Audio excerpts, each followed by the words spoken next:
Welcome to NarrativeNook audio tales where enchanted stories come to life.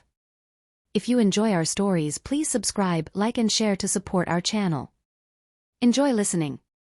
Lucian's gaze darkened slightly at Archie's reply. Treating a child? Roxanne could be with either Jack or Larry. Lucian clung to the last sliver of hope as he asked Archie and Benny, "Do you remember what the man looked like?"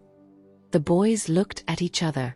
Benny sensibly remained silent and allowed Archie to take the lead.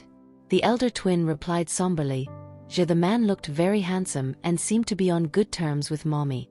He hoped it would remind Lucian that their mother had many admirers and spur him to step up his courtship. Sadly, his plan backfired. He did not know Lucian and Roxanne's relationship had grown tense because of Larry and Jack. Archie's reply only added to Lucian's suspicions of Roxanne's relationship with the two men. He thought of asking the boys for more details but decided against it when he noticed their blank expressions. With his brows still knitted, Lucian asked, "How will you go to school later? Do you need me to give you a lift?" The boys shook their heads. "Mommy already told the school we're not coming in today." Lucian looked to Estella upon hearing the boys' reply. The young girl had been upset after learning that Roxanne had left with another man. In fact, she was taking it out on her father by giving him the cold shoulder. "I told Daddy I wanted to see Ms. Jarvis in the morning. Daddy took his sweet time and made us late. Now, Ms. Jarvis has left with someone else." Estella even began doubting her father's ability to woo Roxanne and give her the mother she wanted. Lucian sensed his daughter's discontent and massaged his temples in frustration. Then, he asked Archie and Benny, "Can I leave Essie with you too?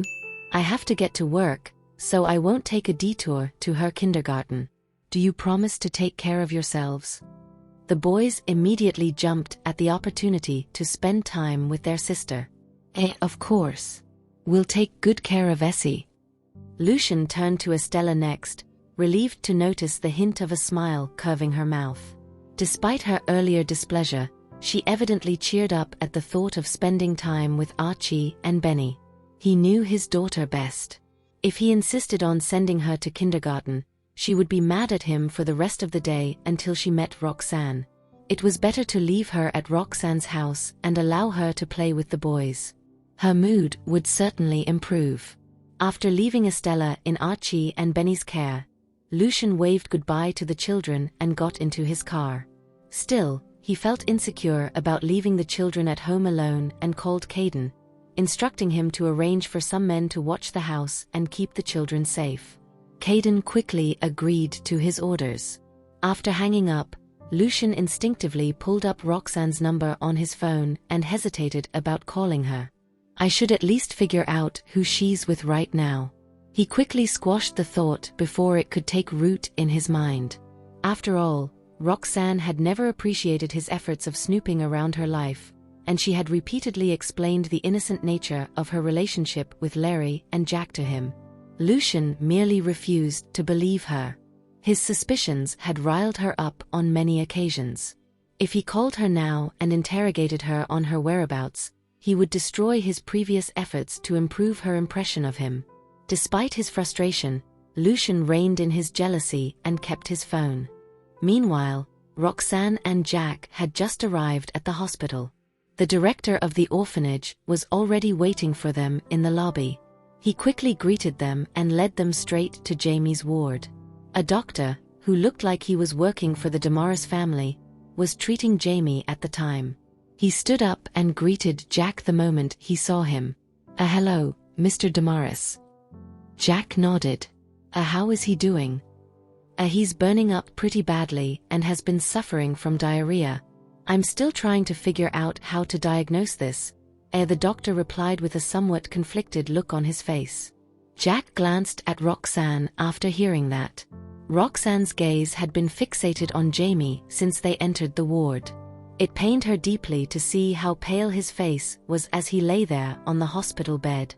Having noticed Jack staring at her, Roxanne gave him a nod to indicate that she was ready to treat Jamie anytime.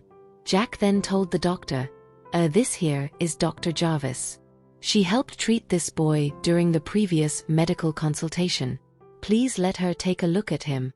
The doctor nodded and stepped aside to make space for Roxanne. With a worried frown on her face, Roxanne sat down beside the bed and took Jamie's pulse. Despite being a little delirious from the high fever, Jamie was able to recognize Roxanne and smiled weakly at her. Roxanne felt her heart ache when she saw how brave he was. Don't worry. I'll be sure to treat you," as she said in a soft and reassuring voice. Jamie simply nodded obediently at her in response. Afraid that she would tear up if she maintained eye contact, Roxanne quickly looked away and focused on treating him. Jamie has gotten a lot skinnier since I last saw him during the medical consultation. He's burning up with a really high fever, and his face is white as a sheet. Even so, he still smiles at me, so I wouldn't worry about him. Being the mother of 2 kids, it absolutely breaks my heart to see him like this. Roxanne's frown deepened after taking Jamie's pulse, and she looked at Jack with panic and confusion in her eyes. For some reason, she was unable to determine what was making Jamie so sick. He's in so much pain and suffering right now, and yet, I can't do anything to help him out. Roxanne's eyes reddened as the seconds ticked by. Jack frowned when he saw the look she gave him. He stepped forward and patted her on the shoulder as he said, calm down. It's easy to miss some details when you're anxious. If you are unable to diagnose his illness, then we'll first focus on stabilizing his condition to prevent it from worsening." He knew Jamie wouldn't survive if his condition got any worse than this. Jack's words snapped Roxanne out of her state of despair. He's right. I have encountered situations like this in the past. I can't believe I got all worked up simply because the patient is a young child. As a medical practitioner, this is absolutely unacceptable. Miss Jarvis, Jamie called out weakly. Roxanne quickly turned around to check on him and asked, I'm right here. What is it? Are you feeling unwell? Jamie shook his head slowly as he replied, I believe in you. You were the one who treated me last time. Those words hit her in the heart like a sledgehammer. With reddened eyes, Roxanne said with a sob, Yeah, I will do my best. You'll get better for sure. Jamie nodded at her with a smile. As time was of the essence, Roxanne forced herself to calm down and asked Jack for an acupuncture kit. She then got to work and administered acupuncture treatment to help stabilize Jamie's condition and keep his illness under control. Fortunately, it wasn't Jamie's first time experiencing such a treatment, so he felt no fear whatsoever when he saw the long needles. Roxanne remembered how Jamie had rather unique acupuncture points. Since he was ill, she made sure to be extra careful when inserting the needles. Her entire forehead was drenched in sweat by the time she completed the acupuncture procedure. I've just spoken to the doctor in charge of Jamie, Jack called out to her from behind. Roxanne immediately tensed up upon hearing that. What did he say? Did you manage to obtain any useful information? All we know is that Jamie is suffering from some malnutrition, Jack replied with a frown. Roxanne furrowed her brows as the two of them shifted their gaze toward the director of the orphanage, who was standing in the corner.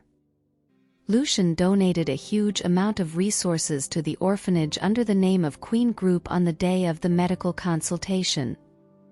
We also made another personal donation after that, so this shouldn't be happening at all. The orphanage director let out a helpless sigh when he noticed the two staring at him. Jamie refused to finish his meals ever since he arrived at the orphanage.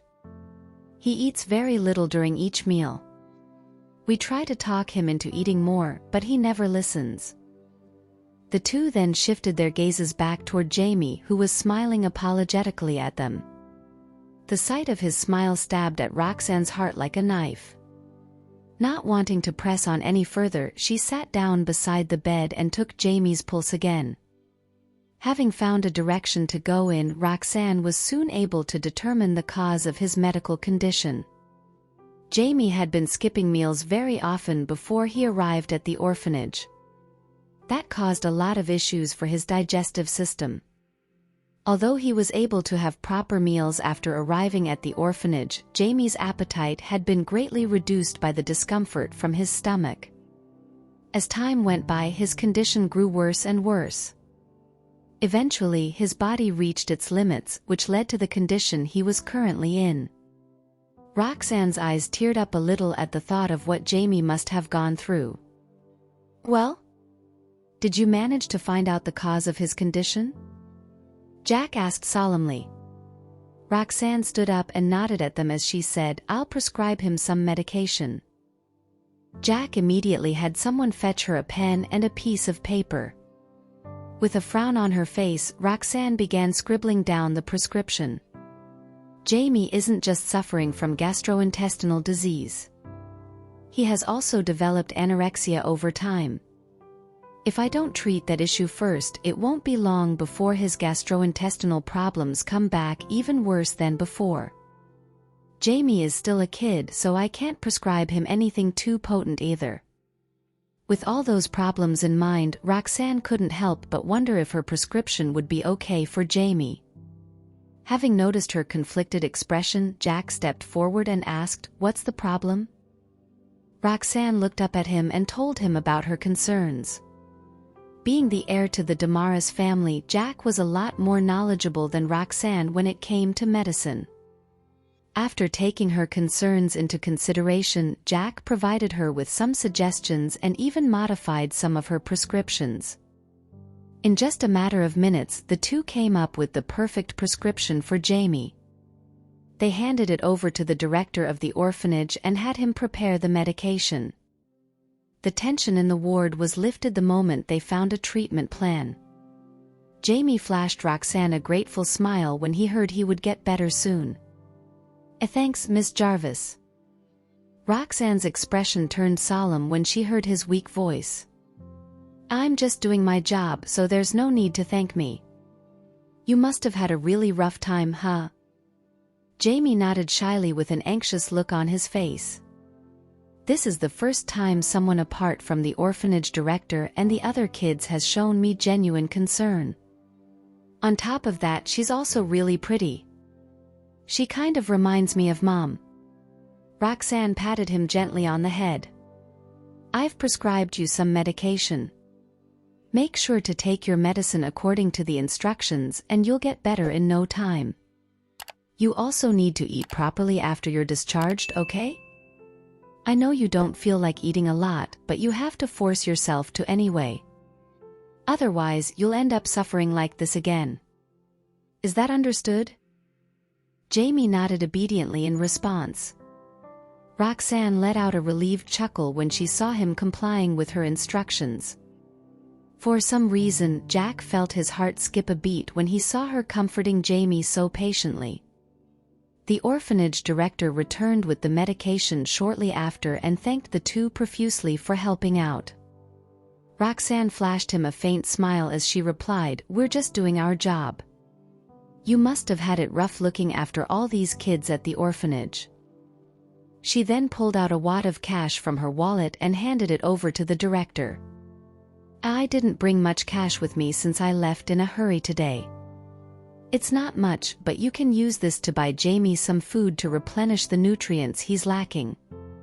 Just give me a call if the orphanage ever needs anything in the future.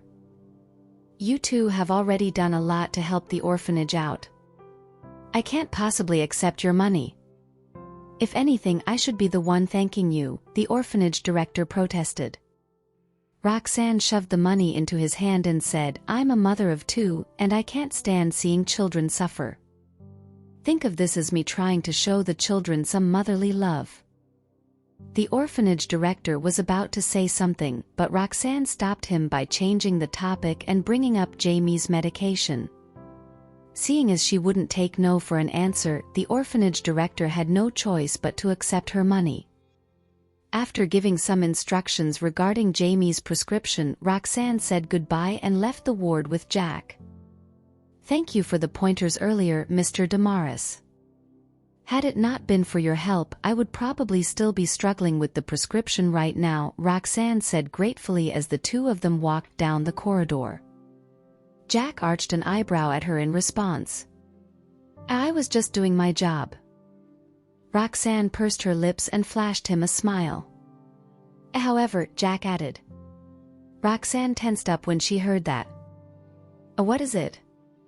Is there an issue with Jamie's condition? While I was indeed just doing my job, I can't exactly stop you from expressing your gratitude toward me. I feel like just saying thanks isn't sincere enough, though. Roxanne frowned as she found that sentence somewhat familiar, but she couldn't quite put her finger on it. Even so, she knew she had to do something after hearing what Jack said. You're right, Mr. Damaris. I should have realized this sooner. Since it's almost noon, how about having lunch with me? She asked. Jack knew she only invited him to lunch because of all those hints he dropped, but he still agreed to it happily when he saw the smile on her face. Although Roxanne was the one paying, Jack was the one who drove and picked the restaurant to dine at. Roxanne's jaw dropped in surprise when they arrived outside the restaurant. Given Jack's status, she had assumed he would take her to some fancy restaurant in the city. Instead, the one they were at was an old Chinese restaurant. It had a rather tasteful decor, but the food there was fairly cheap. The customers were mostly ordinary white-collar workers and middle-class families. I got used to having Chinese cuisine at home. I'm not sure if this is to your liking, though, Jack said with a smile. Roxanne flashed him a smile in return. Honestly, I've been eating Chinese food throughout the years I spent overseas. Jack arched an eyebrow at her in amusement. Is that so? I thought you would prefer Western cuisine instead. The two of them continued joking with each other as they entered the restaurant. The waitress who greeted them at the door asked in a really friendly tone, Good afternoon. Will you two require a private room? Jack instinctively turned to look at Roxanne when he heard that. What do you mean by private room? Roxanne asked in confusion. Couples who dine here would usually request a private room as it gives them more privacy. The waitress explained with a smile. She looked as though she was certain about them being a couple. Roxanne flashed Jack an apologetic smile when she realized the misunderstanding. She then turned toward the waitress and said, I'm afraid you've gotten the wrong idea. We're not a couple, so we won't be needing a private room. The waitress turned to look at Jack in shock and disbelief. How is it possible that these two are not a couple? They look so perfect together. Jack simply flashed her a faint smile and said, We'll have a table by the window, please. The waitress blushed a little when she saw his smile. She then led the two of them over to a table by the window. Even after taking their order, the waitress still found it hard to believe that they weren't a couple. I have never seen such a great-looking pair before. I can't believe they're not a couple. I'm sorry. I don't know how she got the wrong idea, Roxanne said apologetically after the waitress left. Jack let out a nonchalant chuckle and said, There's no need for you to apologize. In fact, I feel it's an honor to be mistaken for your boyfriend, Miss Jarvis. Roxanne froze and shot him a wary glance after hearing that. You don't seem to realize how amazing you are, Miss Jarvis. If people mistake me for your boyfriend, then they would think highly of me as well. That's why I say it's an honor, Jack added calmly. He thinks it's an honor because other people will think highly of him? Feeling relieved at the thought of that, Roxanne said with a smile, You give me too much credit, Mr. Damaris. You're the truly excellent one here. Had you not introduced me, people wouldn't have known a nobody like me. Jack's eyes were filled with admiration as he smiled at her without saying anything. When Roxanne checked her phone and saw that it was noon, she realized she had forgotten to discuss lunch with Archie and Benny when she left earlier. Excuse me, I need to make a phone call, Roxanne said apologetically as she stood up. Jack wasn't sure what she was up to, but he didn't bother to ask her about it. He simply nodded in response and watched as she made her way to a quiet corner of the restaurant. Archie and Benny were watching TV with Estella at home when they heard the phone ringing. Knowing that their mother was the only one who would call that landline, they immediately rushed over to answer the phone.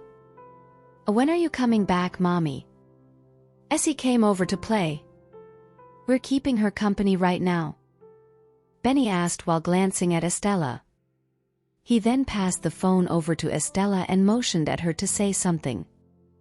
Ei, milisegon Jarvis. Estella called out with a wide grin on her face. Roxanne's heart melted when she heard Estella's adorable voice. Ei, Asia. What brings you here today? You were drenched in the rain yesterday.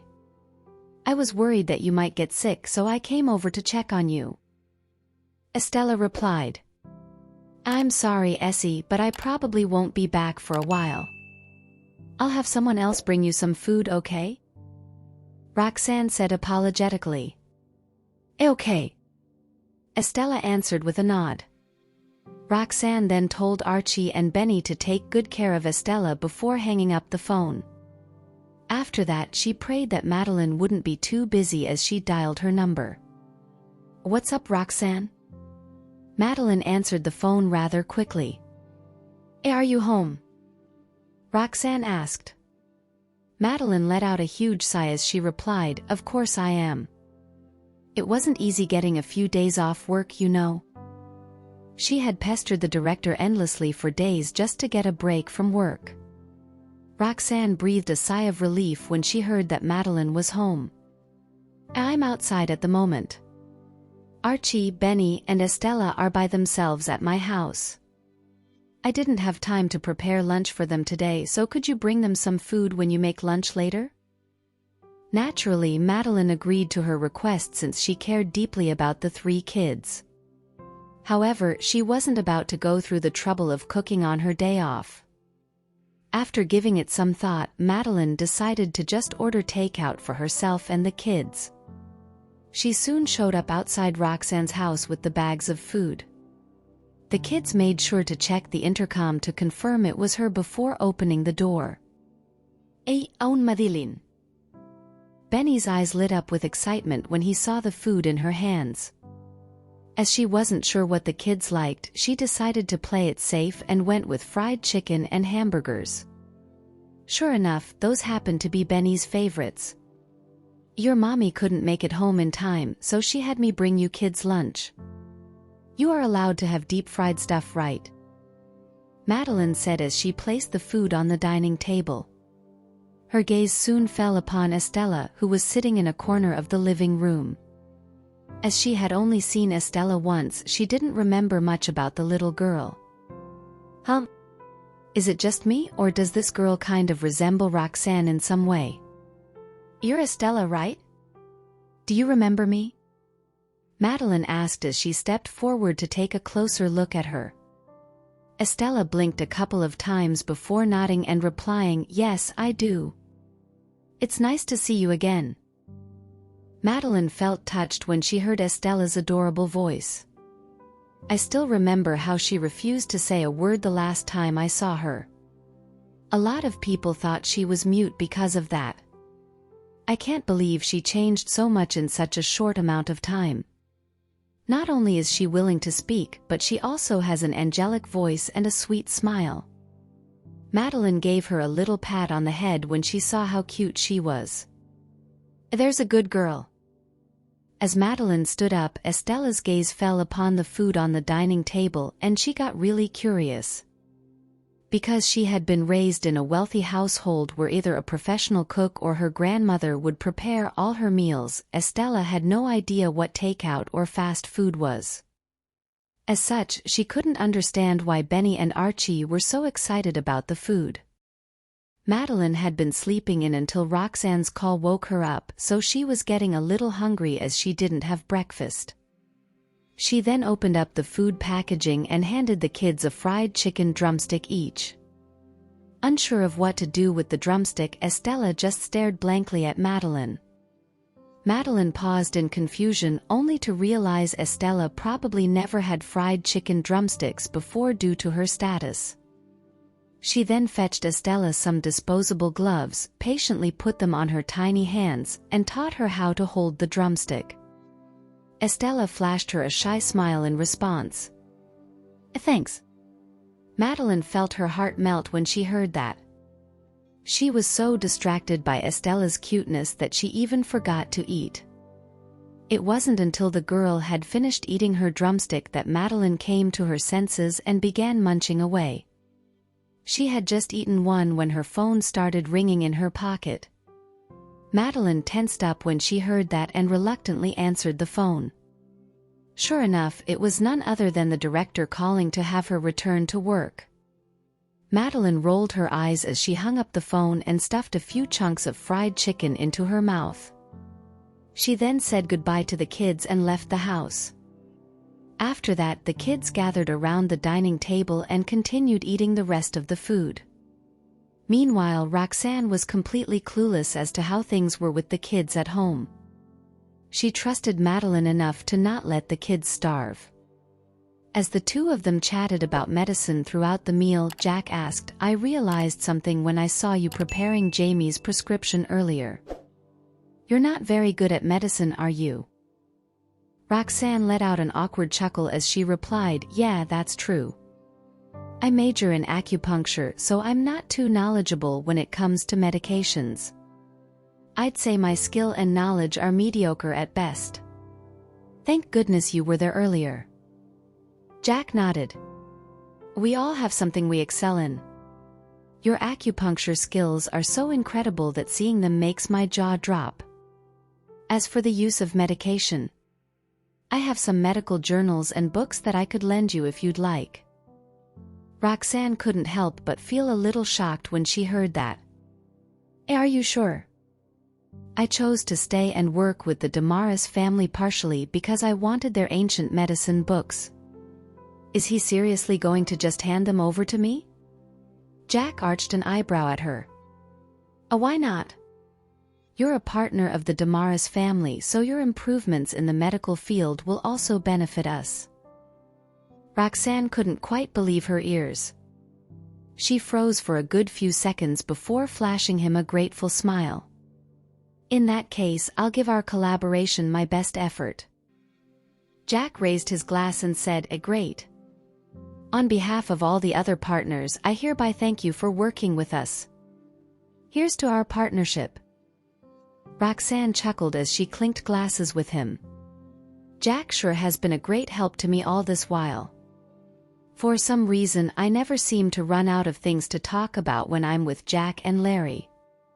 Maybe this is because we're all in the same field of work. My conversations with Lucian, on the other hand, often end horribly." The smile on Roxanne's face faded slightly at the thought of Lucian. Oh, by the way," Jack was about to say something when he noticed the change in her expression. While he didn't know what was on her mind, he instinctively changed the topic to relieve some of the tension anyway. "What are the names of the two kids from earlier today?" Roxanne's smile returned when she heard him mention her kids. "Archie and Benny." Jack nodded. "I've always known about you having kids, but this is the first time I've seen those cute little angels in person. They sure look a lot like you." Roxanne froze after hearing that as she felt a strange sensation sweeping through her heart. Jack's choice of words sure can be misleading. "For a moment there I thought he was calling me cute." Roxanne pinched herself underneath the table to snap herself out of it. No. What am I thinking? What has gotten into me lately?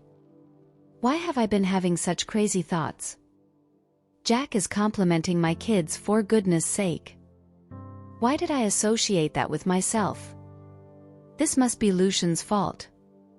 I'm being paranoid because of those strange things he says. It's my first time meeting them, so I should bring them some presents. What would they like?" Jack asked. Roxanne turned him down politely. "That won't be necessary. Archie and Benny don't really care about this sort of thing. Besides, they already have everything they need." Jack frowned. Why are you so against me giving them some presents? Since we're partners, I'll be seeing them fairly often in the future anyway. I wouldn't want them to hate me for not giving them presents." Unsure of how to counter that statement, Roxanne could only reply with a smile, "If you insist, then I shall gladly accept your offer. If you're going to give them something, then." That was when Roxanne realized she couldn't think of a suitable present for them. "The kids have never asked me for anything. They usually just buy whatever they need with the money from Archie's piggy bank. As for presents, they liked anything I bought them, so I don't really know what they actually like." If I recall, they seem to like the presents that Lucian got them very much. With that in mind, Roxanne continued a little uncertainly, "I think you should give them stuff like Lego sets or scale models of aircraft." Jack arched his eyebrow slightly and said, "All right, I'll be sure to prepare the presents. Make sure to keep this a secret, okay?" Roxanne chuckled as she nodded at him in response. Jack excused himself to answer a phone call in the middle of the meal. He returned with an apologetic look. "I'm sorry, my grandpa summoned me back but didn't explain why." Roxanne smiled considerately. "You should hurry up and return since old Mr. Damaris is looking for you. I'll go home by myself." He apologized again before rising to leave. She finished her meal alone before glancing at the time. It was already 1 in the afternoon. She got a little worried thinking about the kids at home and got up to pay the bill. "The gentleman who left has already paid the bill," the staff said, smiling. Roxanne was surprised to hear that. "Didn't we agree that I will treat him to this meal as a thank you gesture?" Yet he settled the bill. "Oh, this is a gift from that gentleman." The staff handed her a bouquet, a look of envy plain on her face. "You're so lucky." Roxanne was caught off guard when her relationship with Jack was once again misconstrued. Her gaze strayed to the flowers when she was about to explain herself. Although Jack's intentions were unclear, his actions could give the wrong impression. She was afraid of muddling up the situation by over-explaining. At that thought, she smiled ruefully and accepted the bouquet without saying anything before turning to leave the restaurant. Roxanne managed to hail a cab after waiting at an intersection for a while. She hugged the bouquet to herself and slid into the car, her phone pinging with a text from Jack, "I'm home." Just as she was about to reply to his text and ask about the bouquet, another message came, "Did you receive the flowers?" She frowned as she flicked her gaze to the flowers, her fingers flying across the screen. "I received it, but I'm not sure why you gave those to me." Logically, Jack shouldn't regard her as anything other than a co-worker, but with the flowers and what he told her, she couldn't help but misinterpret. Jack read her response and arched his brow, pursing his lips as he replied, "Shouldn't I have given you flowers to express my gratitude after you treated me to a meal?" Roxanne was bewildered by the text. She replied, "But didn't you pay for the meal?" Besides, his reasoning was so absurd that she began to suspect that he had ulterior motives. Humor sparked in his eyes as he typed, "A Damaris would never let a woman pay the bill. Your company at lunch was more than enough." Roxanne's expression hardened. She then received another text from Jack, "I was only kidding.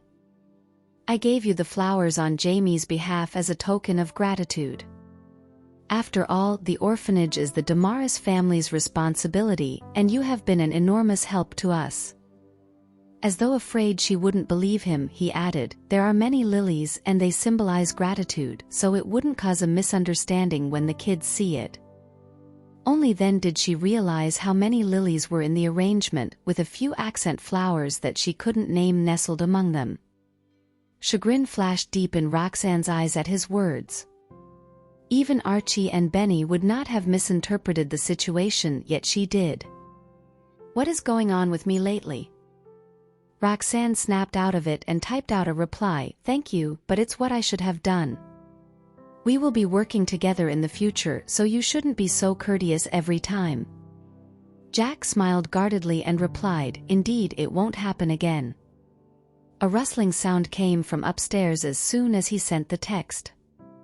He pocketed the phone and his gaze shot up to see a middle-aged man guiding Hector down the stairs in slow, measured steps, both of them engrossed in a conversation. The man's presence made Jack frown, but he was a product of his upbringing, so he greeted politely Grandpa, Mr. Hightower. That man was Stephen Hightower, Jessica's father. One could only imagine why he would want Grandpa to summon me back home. The only possibility is to plead in favor of Jessica after the mess she made. Irritation surged in him when he remembered that night's events. Hector and Stephen turned to look in his direction when he spoke. "You're home so soon?" Hector glanced at him with a smile, clearly enjoying his conversation with Stephen. A frown drew Jack's brows together and he nodded at Hector. "Why did you call me back?" Hector glanced at Stephen. "I hope we didn't interrupt you by summoning you back abruptly." Stephen's words of concern conveyed his apology. With Hector present, Jack decided not to escalate the situation and only replied flatly, "No." Stephen heaved a sigh of relief. "That's good.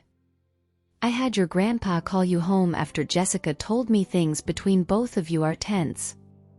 I'd like to apologize on her behalf. You and Jessica grew up together. What could possibly put a strain on your relationship? Both of you can talk it out, whatever it is," Hector advised. Now that Hector had spoken up, Jack could only say, "She was drunk that night. Tell her it doesn't matter and that she shouldn't take it personally." Then he arched his brow as he thought of something. "Wait. Jessica should be apologizing to someone else. The commotion she caused that night was nothing but a mere annoyance to me, but Roxanne suffered the most. She should be apologizing to the right person." Stephen seemed to read his thoughts and continued, "Jessica mentioned that there was another lady involved and she said she hopes to meet the lady to formally apologize." Jack's eyes mirrored doubt as he wondered, when did Jessica become so mature? "You should know the lady if both of you were together that night. Why don't you make arrangements so that Jessica could apologize to that lady?" Stephen proposed. Jack's doubt amplified when he heard that. "As far as I know, Jessica is domineering and will never admit to her fault when she makes a mistake. Why will she voluntarily apologize, especially to Roxanne, whom she detests?" Hector's voice rang out again when he was about to probe the reason. "You should do Mr. Hightower a favor since he asked. I'm guessing that the other lady is Dr. Jarvis. Although we had only met once, I know she isn't someone who will harbor grudges." Jack frowned. "It's not that simple, Grandpa." Thank you for listening. If you have enjoyed this story, please like and share so others can see it too. Also hit the subscription button and notification bell so you can be notified on our next release. Thank you for your support. God bless you.